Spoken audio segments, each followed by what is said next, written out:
Hey everyone, Josh Baldwin here with Vegan Fit. So I've got the mother load of vegan grocery hauls for you guys.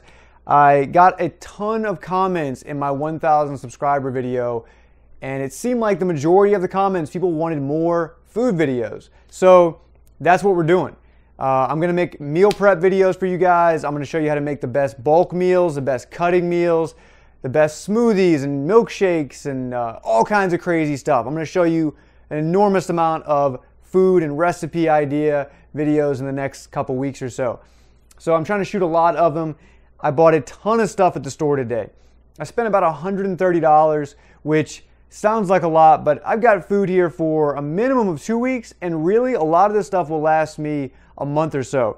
Some of this stuff is just foods that I use over a long period. So when people say to you it's crazy expensive to go vegan, or aren't they worried about the food costs when you go vegan, this is a great example right here of how cheap it is. Realistically, I spend about $50 a week on food, and I eat quite a bit. And that is just not that much money when you think about all the good stuff. And most of this stuff is organic. Not all of it, but a good amount of it is organic. So let's get started. I'll show you all the stuff that I bought. We'll start off in the front here, the stuff that's hard to reach. So I got a lot of produce going on here. We've got pineapple. I'm going to make this in some smoothies. We're also going to be doing some like fruit kebab things I'll show you with a homemade yogurt sauce. We've got some blueberries and strawberries. Now, usually I actually stick with either local berries or frozen berries because they just taste a lot better. But I got some of this stuff from the store because some of the stuff we're doing, I needed some fresh berries and I didn't have time to go to the market. So we got some mushrooms here. We're gonna be doing some cool veggie kebabs and a couple other stir fry ideas with the mushrooms. This is the yogurt I was talking about. We're gonna make a really cool little homemade yogurt to use with our little fruit kebabs. It's gonna be awesome. Got some grape tomatoes, that's gonna be used in a couple different dishes. Make sure when you guys are buying grape tomatoes, you don't get the cherry tomatoes. The cherry tomatoes have about 3 times more sugar in them, and to be honest, they taste just about the same, so I would definitely go with the grape tomatoes. We've got a bunch of kale. I got more in there as well. We're gonna be doing a bunch of different stuff with kale. I'm gonna make like a homemade cashew garlicky cheese sauce, make some kale chips with that. It's gonna be awesome. I can't wait to show you guys that. Sweet potatoes, we're gonna be using those for one of my meal prep videos for the week. I'm gonna show you how to make one of my favorite dishes to meal prep. It's gonna be like a stuffed sweet potato with all kinds of cool stuff in it. Can't wait to show you that. We got some regular little golden potatoes. I use these a lot, especially when I'm bulking. You know, the difference between a good potato, like a golden potato or fingerling potatoes, and like a sweet potato, it's actually not that different. They're a little bit higher on the glycemic index, but when you're bulking and stuff like that, not as important. So you can totally eat potatoes. You don't have to avoid those, right? We got a couple mangoes here. Now these are for specific 2 dishes that I'm making in the next couple weeks. Normally I don't love buying mangoes unless they're like really ripe. I'm gonna probably give these about 3 or 4 days to soften up a little bit. And they probably still won't be that great, but they'll work for the dish that we're making. We've got avocados, of course. I bought a ton of avocados. I'm gonna be using those in probably like 5 out of the 20 dishes. I love avocados, and they just go so well with so many different types of dishes. We've got some kiwis here. We're going to use those for some of the kebab, the fruit kebabs. We're also going to be using them for a bunch of smoothie recipes. And of course, they make the plate look nice. So kiwis are definitely awesome. Zucchinis. We're going to do a bunch of different things with zucchinis. We're going to use them for probably 2 or 3 different videos. They're so versatile. You can do so much with them. And you know, you can make pasta out of them. You can make like skewers. You can roast them. You can do a lot of cool stuff. And they're really, really good. Got a bunch of lemons and limes here, because I'm making a lot of kind of homemade sauces and homemade dips for you guys. And for most of that stuff, you want a little bit of lemon or lime, some kind of acidity there to brighten the flavors up. Got a bunch of bananas, of course. Always need bananas. You can never get enough bananas. I saw this really funny thing on Instagram the other day. It was like a picture of one bunch of bananas, and it said, you know, most people see that and they think, oh, I got plenty of bananas for the week. And us vegans, we see a thing of bananas and we think, oh shit, I'm almost out of bananas. And it cracked me up pretty good. So I eat a lot of bananas. When I'm cutting, I don't eat that many, but definitely most of the time I'm eating quite a few bananas. Got a red onion here. Gonna make some salsa and a bunch of different things with the red onion. Definitely gonna do a lot of cool stuff with that. Now let's get to some of the different stuff besides the produce, some of the more interesting stuff that you guys might not use often. So one of my videos I'm excited about, I'm going to make the ultimate vegan chocolate milkshake. It's going to have a ton of stuff going on, but the base of it is going to be this So Delicious cashew milk. I love this stuff. It's really good.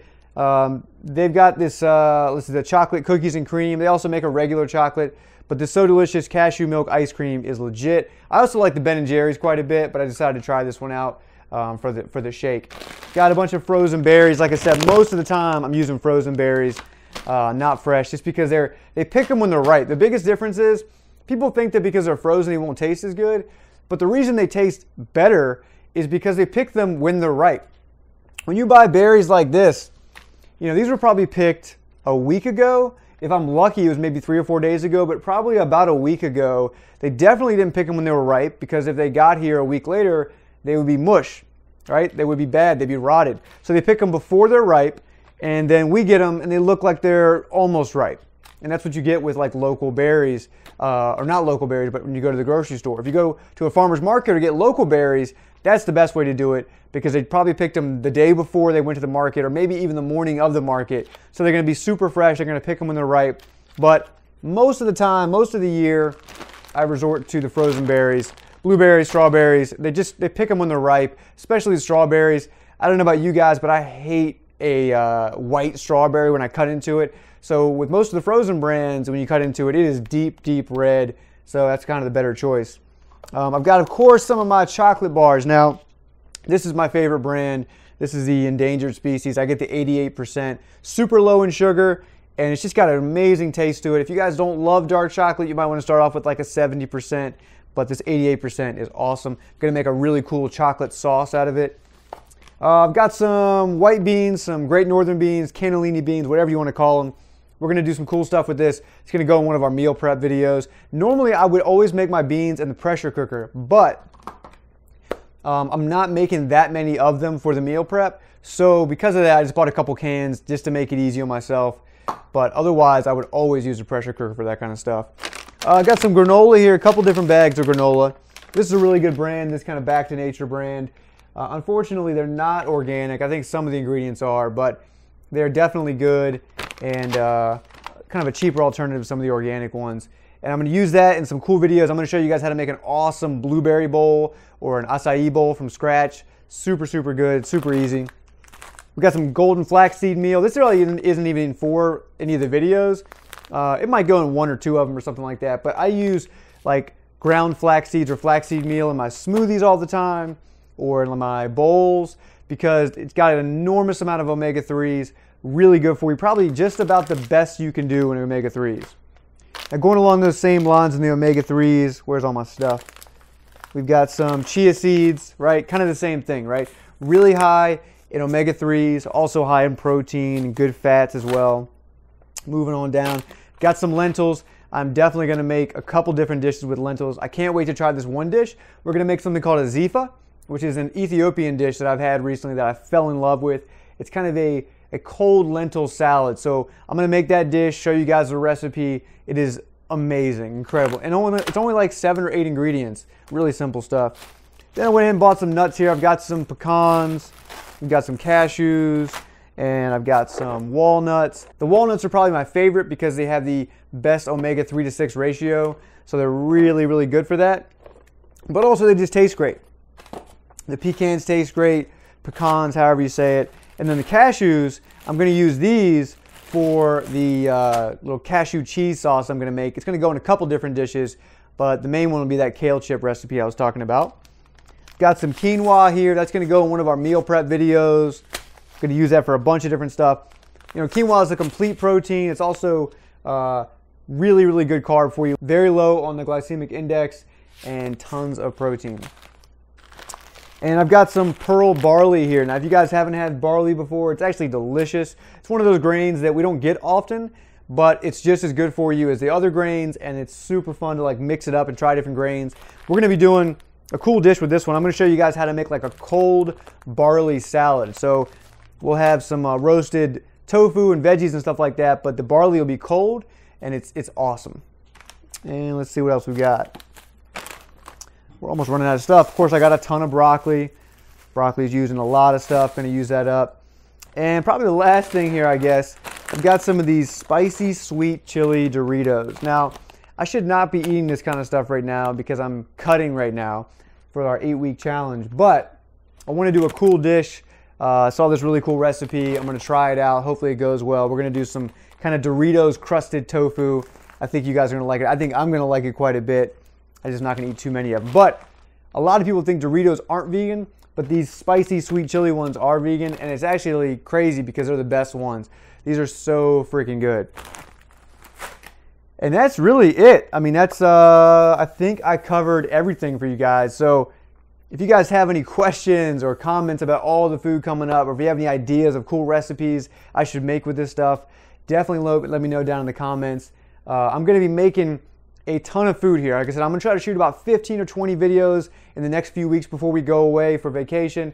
So I heard what you guys said. You guys want more food videos. So I'm going to be pushing out meal prep, bulk, cutting meals, all kinds of cool recipes, different stuff. I'm going to try to make these as unique and as interesting as possible for you guys so that, you know, something you can't find just anywhere. These videos are going to be especially for my vegan foodies out there. If you guys really, really want to know how to make some of the best dishes, I'm going to show you some of my absolute favorite dishes I've had over the years. And then for guys out there, women out there who just want to learn what the healthiest things are, with each one of these recipe videos, I'll explain to you why I'm using a lot of these ingredients, why some of them are so good for you, and why some of them are not so good for you, but they may taste really good, right? So if you guys have any questions or comments, definitely leave them down below. Please share the video, subscribe to the channel, and I'll see you guys at the next food video, and there are going to be a lot of them coming up. Shut down.